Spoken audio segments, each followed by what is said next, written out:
حضرت ابو بکر رضی اللہ تعالیٰ عنہ نے فرمایا تھا جب مانعین زکوٰۃ کا فتنہ کھڑا ہوا ہے اور آپ نے فیصلہ کیا کہ ان کے خلاف قتال کیا جائے گا، جنگ کی جائے گی، تو حضرت عمر نے بھی مشورہ دیا کہ نہیں، خدا کے لیے تیسرا محاذ نہ کھولیے۔ مسلمانوں کے دل مجروح ہے، مورال ڈاؤن ہے حضور کے انتقال کی وجہ سے۔ اب ایک محاذ تو حضور کی زندگی میں کھل گیا تھا، سلطنت روما کے ساتھ ٹکراؤ، غزوہ موتا، پھر اس کے بعد وہ غزوہ کے جس کو کہا گیا ہے عسر والا، بھوک والا، تبوک، اور تیسرا لشکر تیار تھا حضرت اسامہ کی سرکردگی میں کہ حضور کا انتقال ہو گیا۔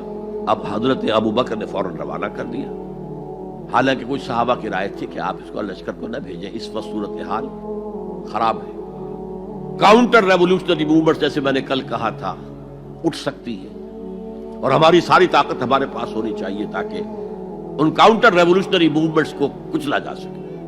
حضرت ابو بکر نے فرمایا جو لشکر حضور نے تیار کیا تھا میں اسے نہیں روک سکتا۔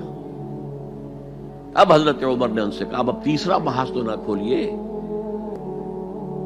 یہ تیسرا جو ہے یہ تو صرف زکوٰۃ دینے سے انکار ہے نا، اور وہ بھی اس وقت شکل یہ تھی کہ ہم زکوٰۃ آپ کو نہیں دیں گے، ہم زکوٰۃ کا نظام خود اپنا رکھیں گے، اپنے امیروں سے لیں گے، اپنے غریبوں کو دے دیں گے، مرکزی حکومت کو نہیں دیں گے۔ اس پر حضرت ابو بکر نے کہا کہ اگر یہ حضور کے زمانے میں زکوٰۃ کے اونٹ کے ساتھ اس اونٹ کو باندھنے والی رسی بھی دیتے تھے، اور اب اگر یہ کہیں گے کہ اونٹ تو لے جاؤ رسی نہیں دیں گے ہم، تب بھی میں قتال کروں گا۔ اور اس وقت جو جملہ کہا ہے ایبدل الدین وانا حی،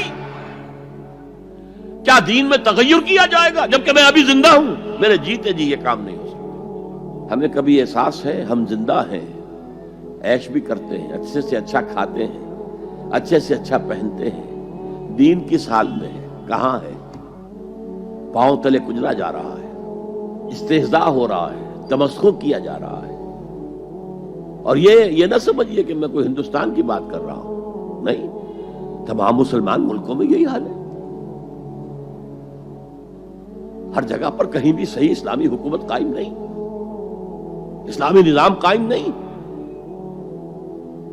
بعض جگہوں پر تھوڑے سے احکام شریعت نافذ ہیں، ان کی اپنی برکات ہیں، لیکن نظام تو اسلامی نہیں ہے، دولت کی تقسیم کا نظام اسلامی نہیں ہے، سیاسی نظام اسلامی نہیں ہے۔